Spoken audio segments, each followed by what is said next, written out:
Un hombre que siente el rechazo en primera mano desde pequeño. No encuentra el camino correcto y su sexualidad y color de piel hacen todo más difícil en ese tiempo. Termina así tomando las peores decisiones y se convierte en uno de los más temidos asesinos seriales de Francia. Esta es la historia del monstruo de Montmartre. Thierry Paulhan.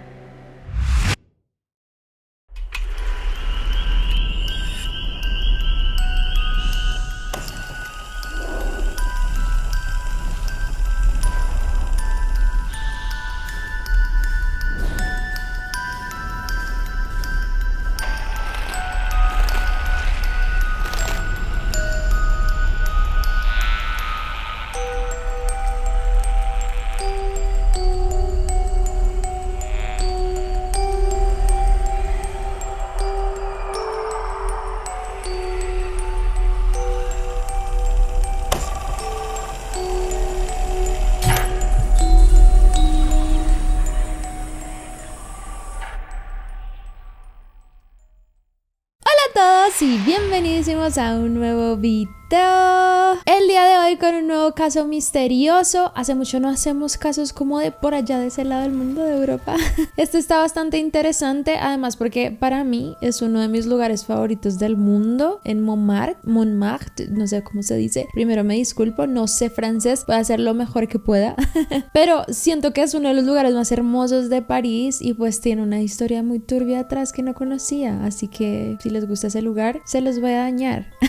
Mentira. Pero antes de comenzar, no olviden seguirme en todas mis redes sociales, en mi TikTok, en mi Instagram, les hago contenido muy similar a este, y también en mi canal de WhatsApp. Aquí les pongo el código QR o lo pueden encontrar como Pauleda y les hago actualizaciones, les subo información cuando algo pasa con los videos y también les cuento muchas cosas misteriosas. Suscríbanse también a este canal, activen la campana de notificaciones y ahora sí, sin más que decir, comencemos.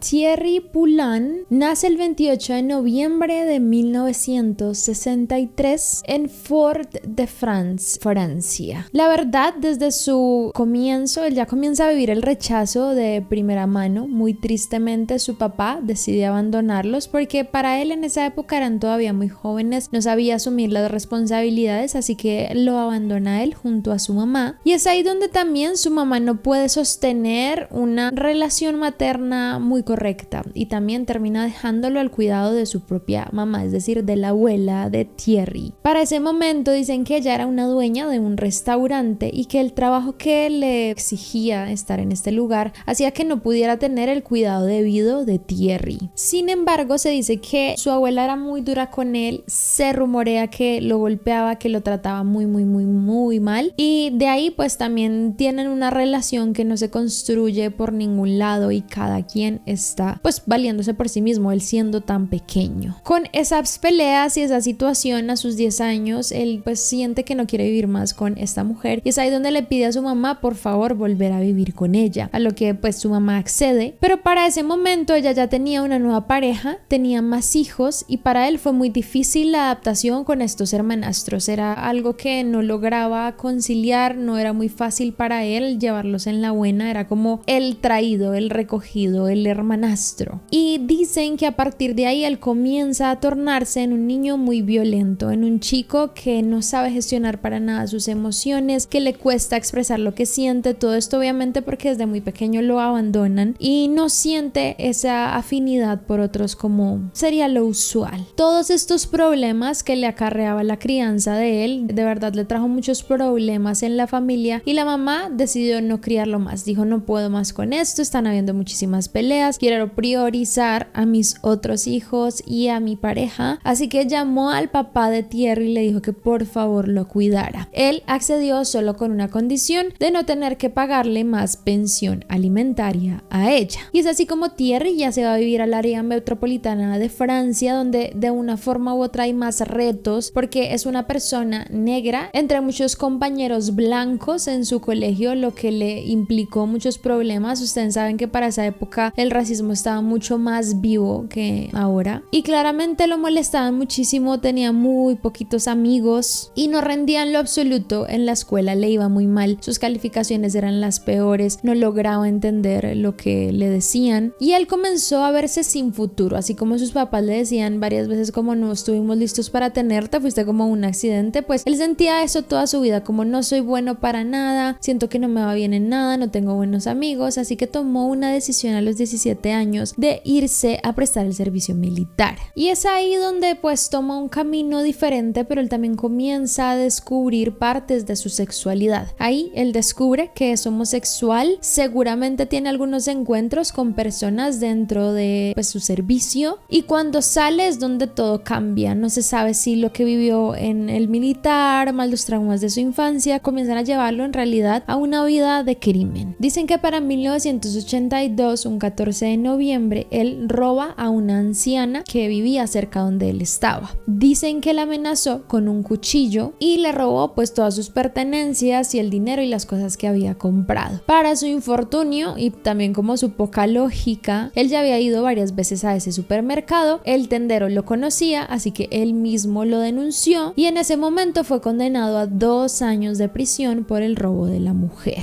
Sin embargo, dicen que por alguna razón suspendieron la pena, él no la cumplió realmente y es ahí donde él toma nuevas decisiones, vive un tiempo con su mamá, luego con su papá nuevamente y ya después decide irse a París, donde él dice ok, voy a construir una mejor vida, voy a ver qué oportunidades trae y a sus 21 años él se muda a esta ciudad. Él se convierte rápidamente en camarero de un lugar llamado Paradise Latin. Esta era una discoteca y en realidad para esa época se le conocía mucho ya que hacían varios espectáculos drag.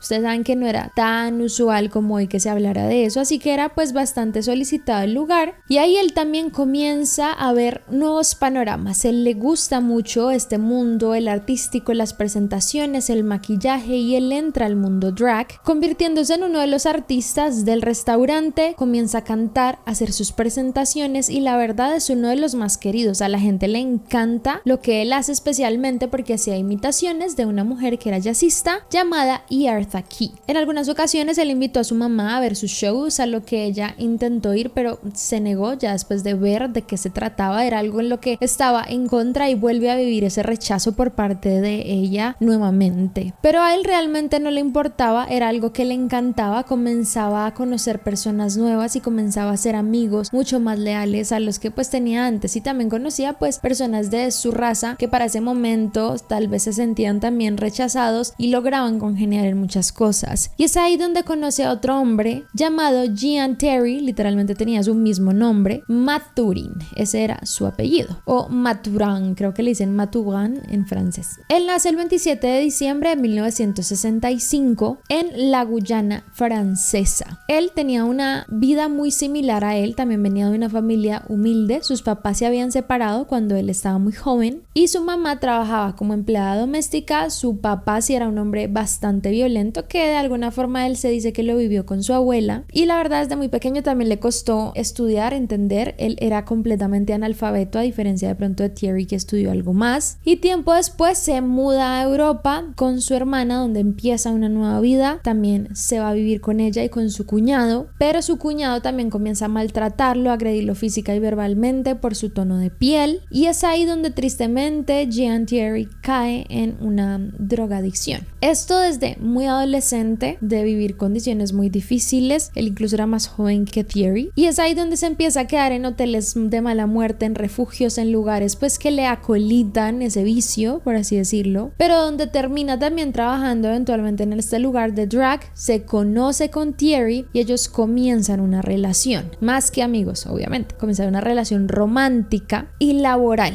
en donde no solo trabajaban juntos, sino comienzan a volverse adictos a lo mismo y a trabajar para conseguir eso juntos. Y cuando hablo de trabajar, no hablo de trabajar en drag, sino de cometer crímenes. Y así comienzan los hechos de este caso. Ya vienen un poco desde antes con el primer robo que hace Thierry a la mujer de la tienda cercana, pero en 1984, más exactamente para el 5 de octubre, comienza una ola de crímenes en París, más exactamente en Montmartre, relacionados con robos y y muertes de mujeres de la tercera edad, de ancianas. Ana Barbier Pontus, de 83 años, es la primera víctima. Una mujer que la encuentran sin vida después de que entraron a su casa, no habían forzado la puerta en lo absoluto, la golpearon brutalmente, la asfixian, esto en teoría con una almohada porque estaba al lado de su cuerpo, y toda su vivienda había quedado completamente revuelta, o sea, estaban los asientos por todo lado, no se veía ni el piso de lo revuelta que estaba, se le habían llevado varias cosas que tenía de valor. Ella estaba de piernas y de brazos atada, pesaba alrededor de 50 kilos, vivía completamente sola y justamente antes de ser atacada ella venía de una tienda donde había comprado algunas cosas porque todavía estaba la bolsa con sus compras en la entrada, y ahí fue cuando la atacaron. En ese crimen solo se encontró una huella que para ese momento no se pudo identificar porque no había información de quién era, y pues no había mucha más información. Era el primer ataque, no se tenía como un panorama más claro hasta que comenzaron a ocurrir otros. Ese mismo día, Germanie Petitot, de 91 años, fue atacada también. Esta mujer también venía de la calle, fue atacada en su casa, pero a diferencia de la primera víctima, ella logra sobrevivir a este ataque, cosa que fue muy difícil porque esta mujer quedó tan traumada por el ataque, fue tan difícil para ella. Imagínense también una mujer de 91 años que la ataquen así, fue tan difícil que ella no pudo dar ninguna pista, o sea, el trauma que le dejaron en ese momento fue tan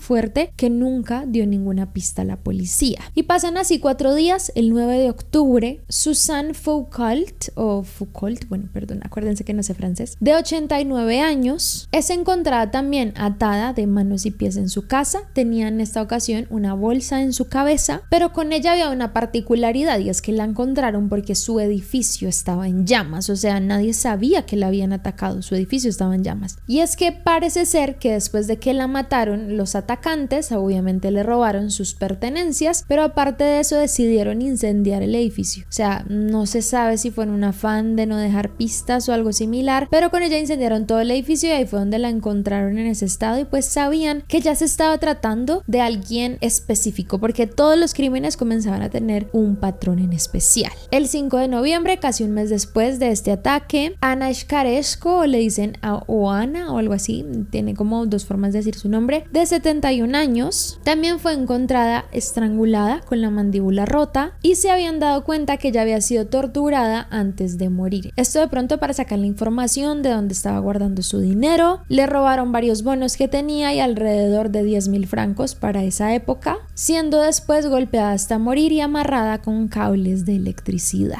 2 días después, Alice Benaim, de 84 años, también es encontrada estrangulada, amarrada con cables, pero ella también, a diferencia de las otras, la habían obligado a beber como un limpiador de drenajes, o sea, demasiado cruel. Y tan solo un día después y al siguiente, o sea, el 8 y el 9, se encuentran 2 víctimas más, Marie Choi, de 80 años, y María Mikodia, de 75. Ambas habían sido pues torturadas de la misma forma, las habían matado por estrangulamiento. A la primera le habían cortado un dedo, o sea, pues parece ser que como en un intento de sacarle algo de dinero le cortaron como uno de sus dedos, y también le habían estallado una botella en la cabeza, me imagino que para que quedara inconsciente o algo similar, no lo sé. Y la segunda también la habían apuñalado. Esta era la primera vez que utilizaban ese método para acabar con su vida, y es gracias a estas víctimas que la policía ya logra pues coincidir en que probablemente se trata del mismo atacante y de un modus operandi similar, en donde casi todas venían de alguna compra de algún supermercado y después las atacaban. Es por eso que no tenían como alguien que había forzado la puerta o algo similar.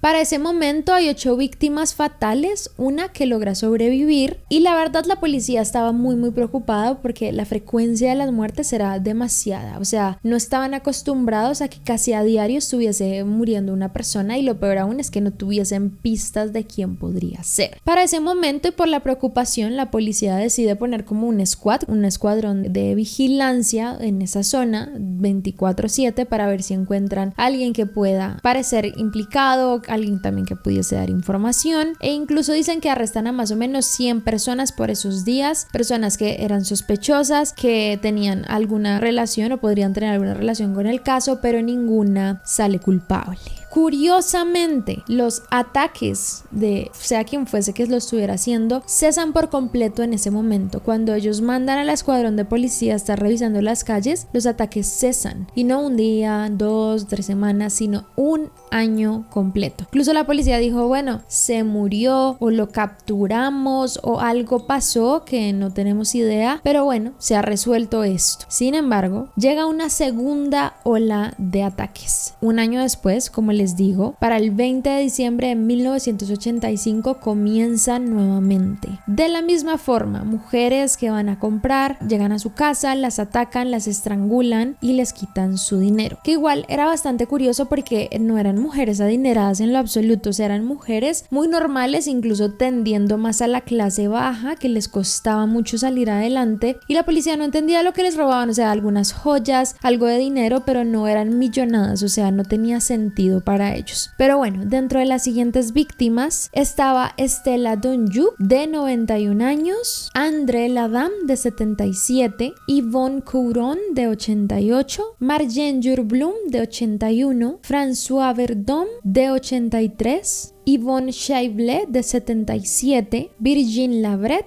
de 76 y Ludmila Lieberman. No se sabe la edad de ella, pero en teoría estos ataques se dieron en una zona muy similar, no exactamente la misma que la anterior. Algunos dicen que a 15 minutos de distancia, otros dicen que era un poco más cercana, pero no se dio en el mismo lugar, pero sí en el mismo modus operandi. Así que la policía dijo, no hay posibilidad de que estos no sean los mismos. Y nuevamente, en ese 14 de junio de 1986, un año más de ataques, vuelve a cesar. Casi otro año completo, o sea, ya era muy raro para la policía, como que no entendían por qué cesaban los crímenes hasta que ya hubo una ola final. El 25 de noviembre de 1987, Rachel Cohen, de 79 años, es asesinada de la misma forma. La roban, la asfixian, la siguen hasta casa. Luego ese mismo día hay otro ataque, o sea, literalmente el mismo día, a Bert Finalteri, una mujer de 87 años, quien también queda gravemente herida, atacada, asfixiada, la roban, pero ella tuvo una particularidad muy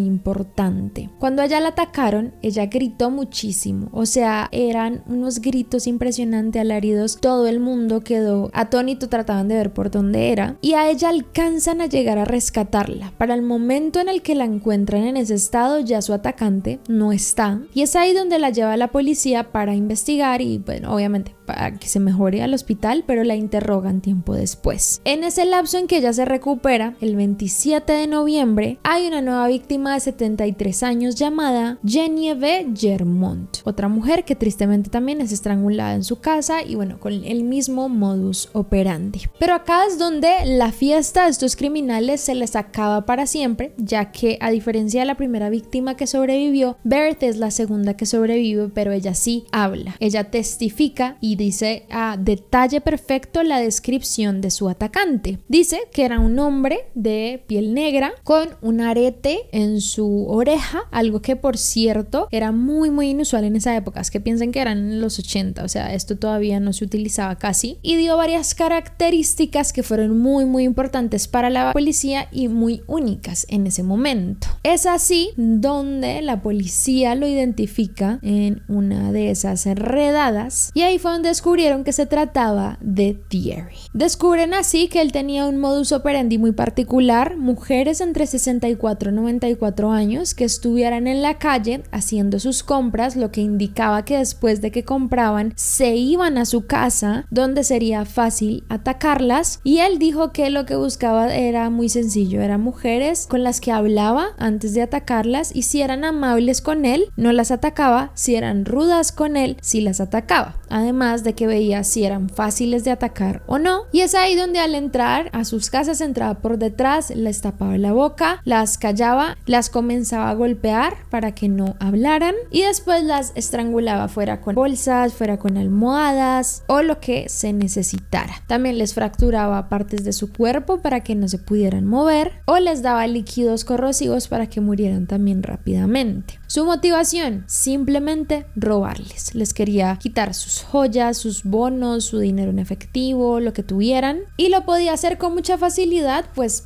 no dejaba casi huellas o cosas que pudiera la policía investigar. Según dicen, después de que lo capturaron y de muchos procesos para intentar sacar la información, él finalmente se quiebra y confiesa que había matado 21 víctimas. Acá yo solo les nombré 18, pero él dice que fueron 21, no se sabe quiénes eran las otras, pero pues básicamente su motivo era matarlas para robarles el dinero, ya que era la única forma de mantener su estilo de vida en ese momento. 1. En su adicción a los estupefacientes tenía que comprar y necesitaba dinero, y 2. Cuando les robaba, él comenzó a hacerse mucha plata, pues ya robando así en masas conseguía bastante plata y comenzó a vivir en un lugar mejor. A partir de ahí comenzaba a hacer fiestas donde invitaba gente de los ámbitos sociales y gastaba todo. Entonces ese estilo de vida era algo que comenzó a construir junto a Jean. Él lo acompañó en todos los ataques. A día de hoy no se sabe si él atacaba también a las víctimas o solo miraba, pero se sabe que participó activamente en estos crímenes. Se dice que se la pasaban bailando, saliendo de noche, bebiendo champaña y consumiendo de la blanca, de polvito blanco, y es ahí donde deciden crear como esta vida de crimen para conseguir más dinero. El primer pare que ellos hicieron de los ataques, de la primera ola de ataques, se hizo porque ellos decidieron irse a vivir a donde el papá de Thierry. Para ese momento querían como más estabilidad, tener nuevas oportunidades, sabían que no se estaban comportando muy bien, así que se fueron para allá como a tener un momento de vida diferente, a tomar mejores decisiones. Sin embargo, el papá de Thierry era muy homofóbico, como era bastante usual en esa época, bueno, a día de hoy, pero en esa época más, y comenzaron a pelear con él muchísimo, peleas que no solo se tornaban violentas verbalmente, sino físicamente, al punto que eso debilitó muchísimo la relación de Thierry y Jean, y ellos se separan. Es ahí donde Thierry decide mudarse nuevamente a París, comenzar una nueva vida. Él incluso intenta tomar mejores decisiones. En ese caso quería abrir su propia firma de artistas drags y travestis, como le llamaban en ese momento, pero fracasa completamente ese negocio y él dice, no, pues tendré que hacer lo que hacía antes. Y es ahí donde empieza su segunda ola de crímenes. Y esa ola termina y cesa por un año más por un hecho muy particular. O sea, si no hubiera ocurrido esto, lo hubiera continuado. Pero para 1986, en otoño de ese año, él seguía con una adicción muy fuerte a la droga blanca. Él tenía un dealer, o bueno, una persona que se la vendía, y tuvieron una pelea en donde Thierry lo golpea con un bate.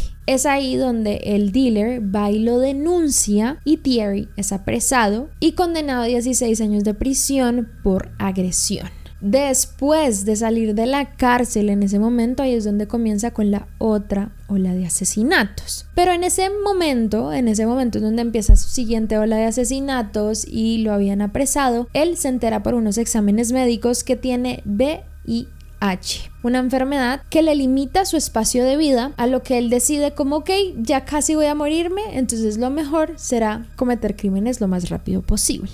Él comienza así a cometer muchos más crímenes, comienza a organizar fiestas cada vez más ostentosas, a repartir dinero, a gastárselo, a consumir muchísimo, y justamente con esas tarjetas, esos cheques, ese dinero que él se robaba, pues financiaba todo. Finalmente a él deciden acusarlo de 18 asesinatos y él en ese momento también da la información de Jean, o sea, él echa al agua a Jean, dice, ay bueno, él me ayudó al menos al principio en unos 8 asesinatos, así que captúrenlo. La policía obviamente lo captura y comienzan el proceso, cuando a principios de 1988 este hombre, tristemente y por el avance de su enfermedad, muere. Él estaba muy enfermo, lo habían hospitalizado, ya le habían dado también otros virus como tuberculosis y meningitis, cosa pues que no se pudo reponer jamás, y fallece el 16 de abril de 1989 sin poder ser juzgado, sin darle una condena, sin saber qué hubiese pasado, pero seguramente pues hubiera terminado también en cadena perpetua. Solo a Jean se le juzga por los crímenes que él cometió al inicio con él, alrededor de unos 8, dándole cadena perpetua más 18 años sin la posibilidad de libertad condicional, cosa que si a él le pusieron esa condena ya se imaginarán la que le hubieran puesto a Thierry. Sin embargo, no entiendo de por qué. La verdad, dicen que se comportó muy bien y nunca volvió a caer en malos comportamientos ni nada. En 2009 lo liberaron. Según dicen, su defensa siempre dijo que había sido culpa era de Thierry, que él era el que lo manipulaba, que él era el peligroso, no Jean, y que él era muy dependiente emocional en ese momento de él. Que puede ser porque era pues bastante menor en edad. Tras 21 años preso, finalmente lo liberan y para 2012 ya obtiene la libertad total condicional y se dice que a día de hoy trabaja como en reciclaje, recolección de basuras y bueno, como en ese mundo de las basuras. La verdad me da mucha impotencia que Thierry nunca haya pagado por lo que hizo. Una persona que pues según muchos dicen cometió esos crímenes especialmente apuntando a ancianas por el sufrimiento que vivió con su abuela cuando lo crió, diciendo que era violenta, que nunca estuvo pendiente de él, como que le cogió rabia a las ancianas y a partir de ahí pues decidió desquitarse con ellas, pero pues no se sabe mucho más. Lo que les digo, esto es un poquito antiguo, entonces no hay tanta información frente a su infancia, pero creo que yo lo puedo conectar muy fácil. La verdad creo que sí es así, una familia que lo rechaza, un color de piel que para ese momento era bastante juzgado, bastante difícil aquí a día de hoy todavía, pero en ese momento era mucho más, así que no supo cómo enfrentar eso y también una sexualidad que se combinaba con todos esos factores y para ese momento tampoco estaba bien vista, así que este hombre toma ese camino tristemente, también tristemente como diciendo voy a matar lo que más pueda antes de morir y literalmente lo hace y no cumple ningún tipo de pena por eso, pero bueno, lo importante es que de alguna forma se hizo justicia para las víctimas que fueron atacadas también por Jean, pero hubiera sido interesante que también le hubieran dado, ¿saben? Yo no sé si esto existe, alguien que me lo diga,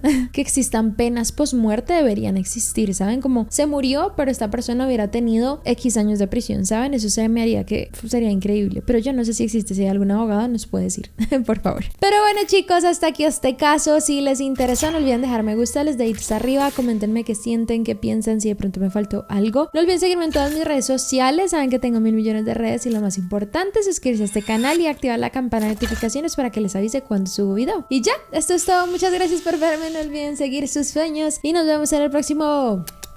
Bye.